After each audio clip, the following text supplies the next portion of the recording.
5번째 비기. 미지근한 상대의 가슴에 투명하고도 뜨끈한 펀치를 꽂을 줄 알아야 한다. 한 끝이 다른 비장의 제목.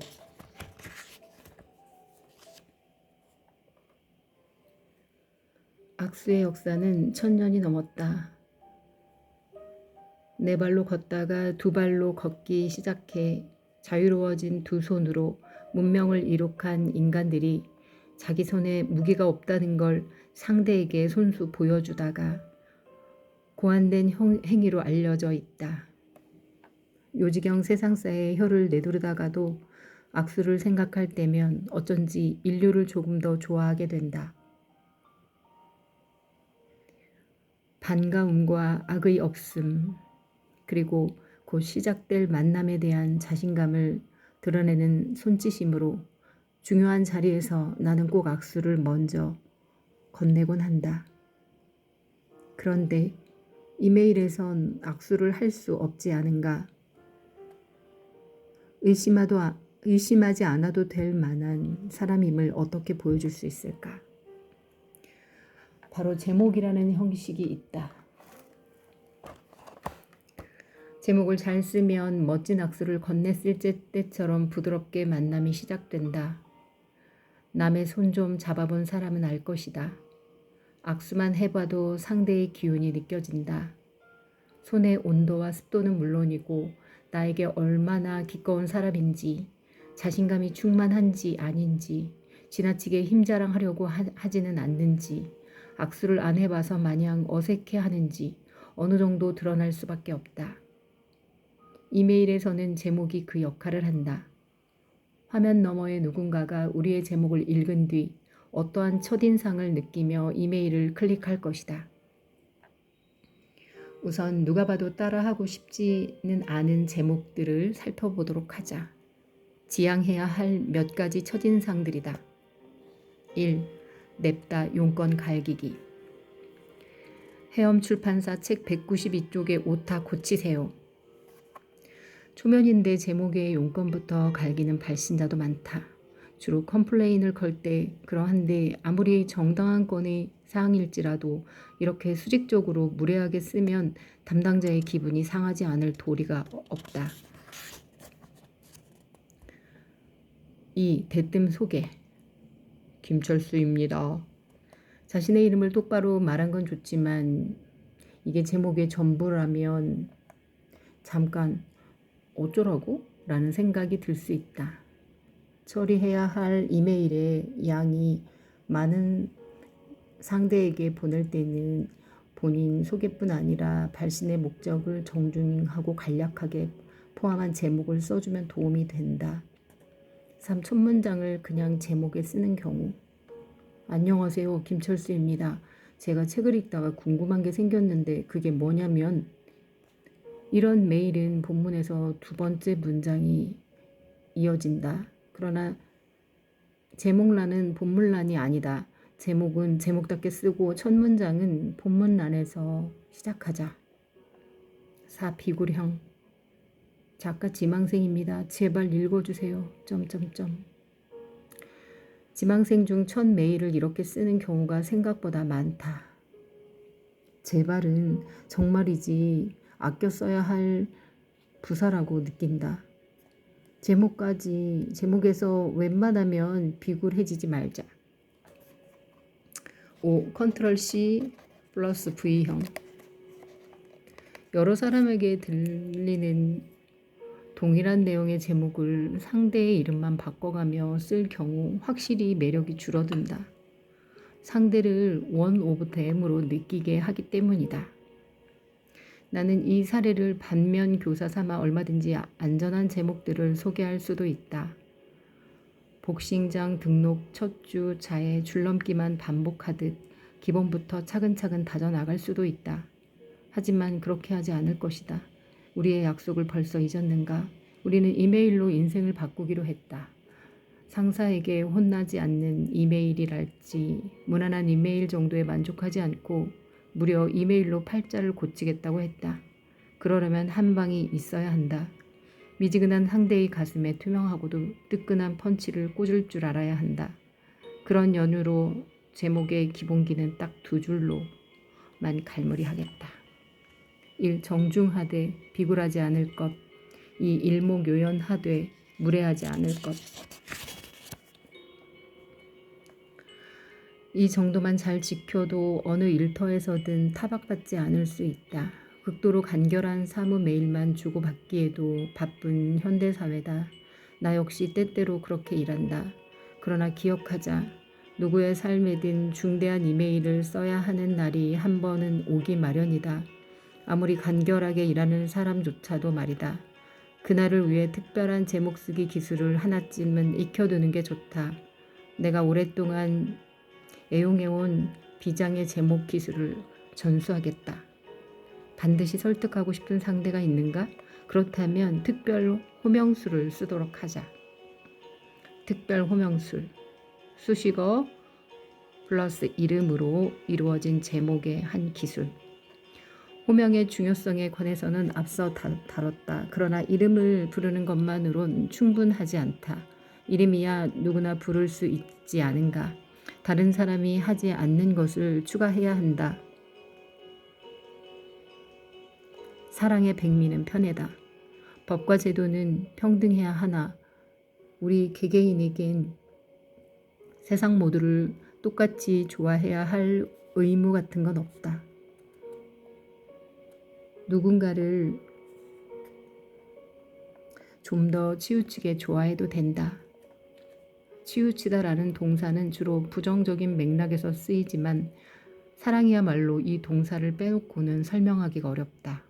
나는 여러분이 살맛나는 사랑을 받아보았을 거라고 짐작한다.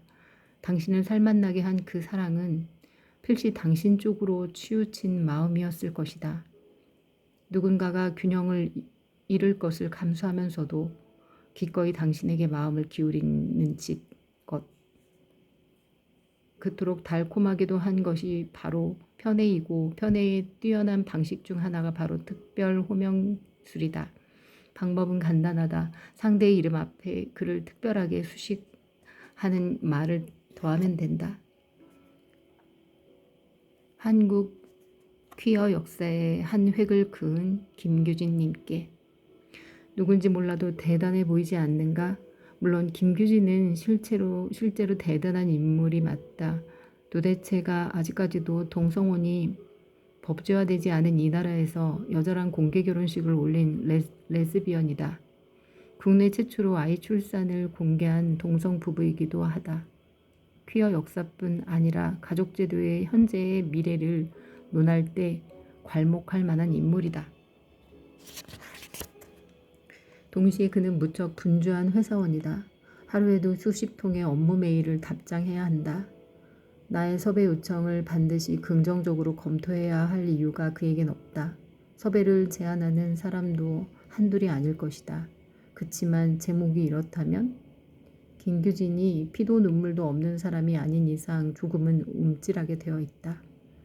누가 나보고 역사의 한 획을 그었다는데 아유 참나 호들갑이 심하시네 싶으면서도 왠지 한번 그 사람의 눈으로 나를 보고 싶은 마음이 고개를 들게 된다. 이제 조금 더 보충해보자.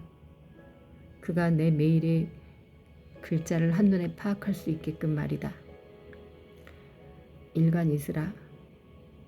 한국 퀴어 역사의 한 획을 그은 김규진님께 인터뷰 요청 드립니다. 내 소개 더하기 수식어 더하기 상대 이름 더하기 상대를 부르는 목적. 한데 모인이 더욱 손색 없는 제목이 되었다. 각종 업무로 정신없을 그의 메일함 속에서도 내 메일의 핵심은 현현할 것이다. 수식어는 얼마든지 변주 가능하다. 걸어다니는 인권 그 자체이신 김규진님께라거나 교과서에 반드시 실려야 할 의인 김규진님께 등으로 바꾸어도 좋다. 중요한 건 발신자의 호들갑이 적당해야 한다는 것이다. 너무 지나친 수식어를 붙이면 설득력이 떨어진다. 물론 내 호들갑도 지나치긴 하다. 그러나 김규진이 실제로 역사를 진일보시켰다는 점에서 근거 있는 호들갑이 해당한다. 다음 케이스로 넘어가겠다. 제 책을 중세 찍게 만들어주신 김도윤 마케터님께 어떠한가? 제목부터 이미 황송하지 않은가? 출판계에서 좀 중세만큼 반가운 단어가 또 없을 텐데 그 좋은 걸 하게 만들어준 분이라고 수식하였다. 이 제목의 특징은 상호적으로 고마운 사이라는 걸 일깨운다는 점이다. 메일을 쓰는 작가로서 마케터의 존재 자체가 고맙고 그걸 읽는 마케터로서 자신의 공을 정확히 알아주는 작가가 고마울 것이다. 출판 마케터는 보통 눈에 띄지 않는 곳에서 움직인다. 책이 잘 나갈 때 스포트라이트를 받는 것은 작가다. 그러나 책 뒤에서는 다양한 동료들이 작가만큼이나 전력을 다하고 있다. 마케터는 그 중에서도 결정적인 역할이고 이들 없이는 결코 출판계가 굴러가지 않는다. 작가와 편집자가 책을 완성하기까지 똘똘 뭉쳐 고군분투한다면 출간 이후에 발로 뛰며 가장 열심히 일하는 사람은 마케터다. 그러므로 창작자라면 마케터로부터 마음을 얻기 위해 애써야 한다. 마케터의 사랑을 받은 책은 한 권이라도 더 팔리게 되어 있다. 물론 중세가 오로지 마케터의 공로 때문이라고 하기엔 무리가 있을 것이다. 그래도 마케터 없이는 어렵다는 점은 분명하다. 그런 상대에게 있는 틈날 때마다 감사 인사를 힘주어 하는 게 좋다. 어떤 관계에서든 서로를 당연하게 여기는 것만큼 위험한 게 없으니까. 그런데 만약 책이 중세를 찍지 않았다면 어떤 제목을 써야 할까? 중세를 안 찍었으니 고마울 이유가 없는 것일까? 그렇지 않다. 우리는 경사가 없을 때도 경사를 추구하는 제목을 얼마든지 쓸 수 있다.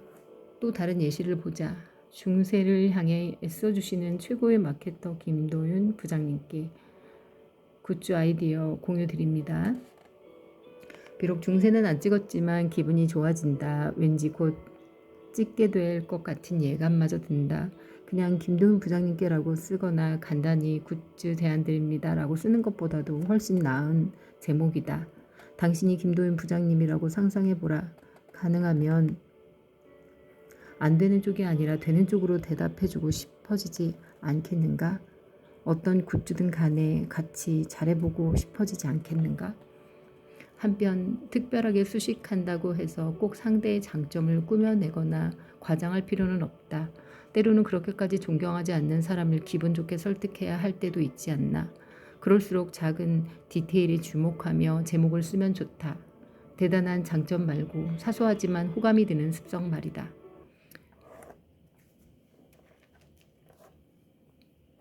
시리에게도 늘 존댓말로 말씀하시는 김창원 교수님께 기말 과제 제출합니다. 와이파이 비밀번호를 공유해 주신 다정한 박혜원 대리님께 견적서 문의드립니다. 모두가 지나친 오탈자를 찾아내시는 레전드 편집자 혜인님께 카드뉴스 시안 공유해드립니다.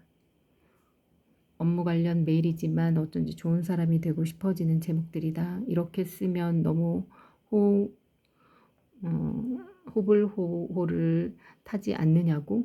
물론 그럴 수 있다. 누군가는 당신을 좋아하고 누군가는 싫어할 것이다. 하지만 그건 특별 호명수를 쓰지 않아도 마찬가지 아닌가? 어차피 누군가는 우리를 좋아하거나 싫어한다. 단지 특별 호명수를 쓰면 이메일함이 재밌어진다는 점만은 분명하다. 또한 나라는 발신자를 웬만해선 잊어버리기가 어렵게 된다. 업무를 산만하게 하지 않는 선에서 적절히 기술을 써보자. 단 잊지 말아야 할 주의사항이 있다. 나를 강조하는 게 아니라 상대를 드높이는 게 포인트다. 두 제목을 비교해보아라. 동트기 전 맑은 마음으로 쓴 원고를 편집자님께 보냅니다.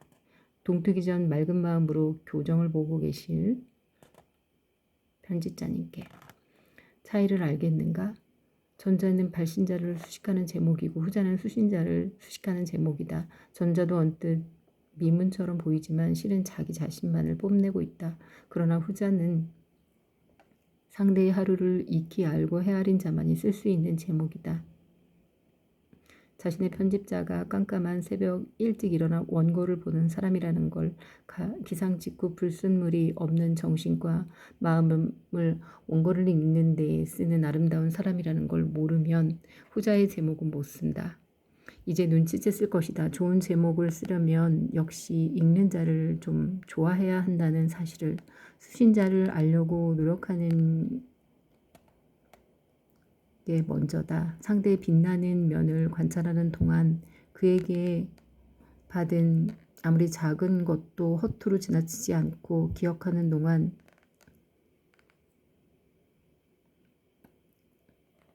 한 곳이 다른 제목은 이미 쓰이고 있다. 내가 아닌 상대에게 쓸 때만 그 진가를 발휘하는 특별 호명술의 본질을 잊지 말도록 하자.